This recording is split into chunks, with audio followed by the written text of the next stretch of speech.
Va a haber una serie de cursos a los que yo no estoy acudiendo, que son cursos como cómo echarle la culpa al lobo de todos los males del sector ganadero, clases prácticas. Bueno, pues yo a esas clases no estoy acudiendo.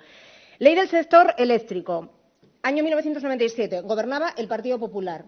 Fue cuando se estableció el pool eléctrico, que es esto que estamos viviendo todos los ciudadanos y ciudadanas, que consiste en que al final la tarifa eléctrica funciona como una especie de bolsa. Sube y baja en función de los intereses en este caso, de las empresas del sector eléctrico. ¿Sabe lo que están diciendo los ganaderos actualmente sobre esta cuestión?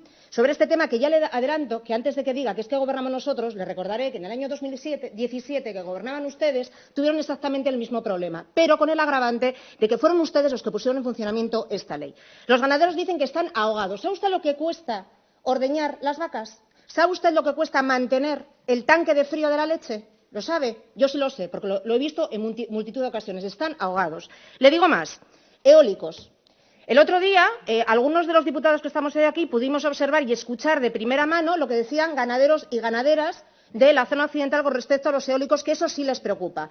Estuvieron, entre otros, el señor Queipo, en primera persona, estuvo el señor García, estuvo la señora Alba, estuve yo también y estuvo el señor Zapico. El señor Blanco no estuvo porque ni siquiera se dignó a aparecer en el occidente asturiano para hablar con esos ganaderos que dice defender, muy probablemente porque le falarían na fala, y entonces el señor Blanco haría cortocircuito y sería incapaz de entender lo que le estaban diciendo. Bueno, pues el señor Blanco no estuvo, el único grupo parlamentario que no estuvo delante de esos ganaderos que dice defender. Mire, por cierto, el presidente Feijóo, ese presidente de Galicia que además habla en gallego y está muy orgulloso de hablar en gallego, acaba de aprobar una moratoria de los parques eólicos. ¿Sabe por qué? Porque dicen que perjudican gravemente a los ganaderos y además perjudica gravemente a el cobro de la PAC, precisamente porque reduce metros cuadrados cuando se instalan esos mal llamados parques eólicos, que en realidad son centrales eólicas. ¿Le recuerdo quién votó a favor de Mercosur en el Parlamento Europeo? Se lo recuerdo.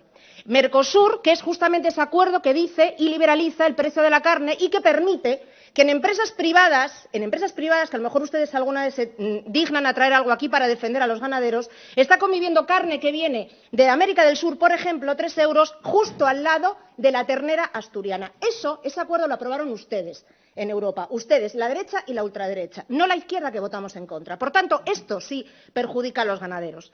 Le digo más cosas. Desde el año 2017 están los daños del lobo de algunos ganaderos y ganaderas, daños que produjeron los lobos, sin abonar. Yo no veo que en la negociación presupuestaria nadie esté hablando de esto, ni tampoco que haya mayor dotación presupuestaria para que se consiga esto. Lo que necesitan los ganaderos, señor Brea, es que nos sentemos a negociar y que consigamos esas cuestiones y que no haya esos retrasos. Y, por favor, decir que se les está obligando a poner mallas de protección. Yo puedo traer aquí a algún ganadero o ganadera que les va a explicar cómo las mallas de protección bien puestas, si es que tuvieran la financiación adecuada, funcionan y evitan los daños del lobo. Y con esto finalizo. El modelo que se está siguiendo en Galicia es un modelo intensivo, que ha hecho desaparecer la ganadería extensiva. ¿Es ese mismo modelo que quieren implantar ustedes aquí? ¿Que sean fábricas de carne? ¿Que los ganaderos de la zona rural asturiana desaparezcan su modo de producción? Tienen ustedes graves incoherencias. Y para rematar, le dicen a la señora Teresa Rivera que lo que tiene que hacer es dimitir, después de todo lo que escriben aquí. Señores del Partido Socialista, también ustedes tienen graves incoherencias, porque precisamente, y ya lo dije en varias ocasiones, la legislación permite en sus disposiciones adicionales que se sigan haciendo controles del lobo. Eso sí, no de la manera que se estaban haciendo, que era cuando nos apetecía y nos llamaba el alcalde o la alcaldesa de turno, oye, solucióname este problema. Se tiene que hacer con rigor científico. Y eso mismo que dice el Gobierno, su Gobierno, Gracias, el suyo, señora eso Rodríguez. es lo que ustedes están criticando. Muchas